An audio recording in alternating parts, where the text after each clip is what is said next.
আমার কিছু কথা আছে। আবু সাইদ তার মৃত্যু হয়েছিল 16 জুলাই।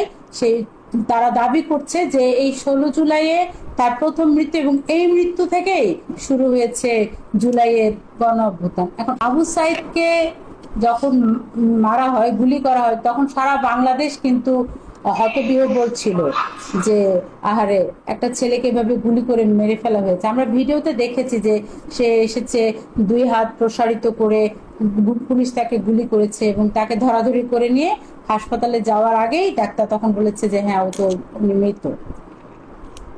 আবু সাইদের বন্ধু অঞ্জন রায় ওই সময় উপস্থিত ছিল। এটা পত্র পত্রিকাতে এসেছে এবং এটা নিয়ে রিসার্চ করলে আপনারা পাবেন। অঞ্জন রায় বলেছে যে আবু সাইদকে মেরে ফেলার অনেকক্ষণ পরে হাসপাতালে নেওয়া হয়েছে। তাহলে এই যে সময়টা, এরা দেরি কেন করলো? কেন আবু সাইদকে সাথে সাথে হাসপাতালে নিতে পারলো না? নাম্বার 2, আবু সাইদকে যদি এত গুলি করতো তাহলে আবু সাইদ যেখানে দাঁড়িয়ে ছিল তার পিছনে কিন্তু চলমান জনতা ছিল। পুলিশ যদি এতগুলো গুলি করতো তাহলে চলমান জনতা কিন্তু এভাবে হেঁটে যেতে পারতো না।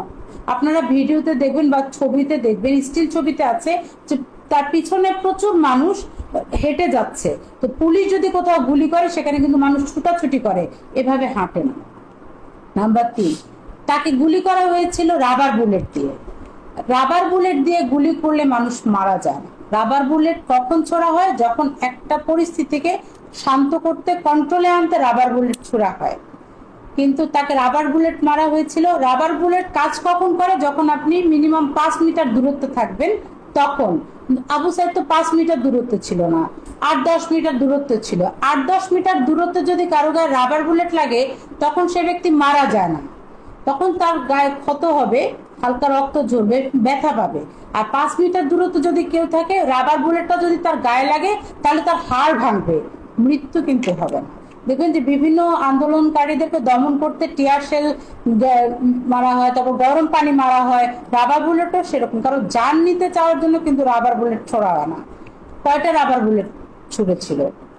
আবু সাইদকে যখন নেওয়া হয় তখন রাত্রেবেলা 11টা 50 তার পোস্টমর্টমে যে রিপোর্টটা দেওয়া হয়েছিল যে তার কানের পাশে 3 ইঞ্চি একটা ক্ষত ছিল। কানের পাশে 3 ইঞ্চি ক্ষতটা কোত্থেকে আসলো? পুলিশ কি তার মাথায় গিয়ে কিছু দিয়ে মেরেছে?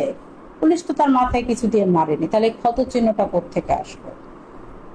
আবু সাহেব যেহেতু প্রথম শহীদ, এই প্রথম শহীদের মৃত্যু নিয়ে যেহেতু এত বেশি ধোঁয়া, তাহলে আমরা বলতে চাইবো যে জুলাইয়ের গণযোদ্ধা এই আন্দোলন পুরোটাই একটা ধোঁয়া। নতুন ধারা বাংলাদেশের পক্ষ থেকে আমরা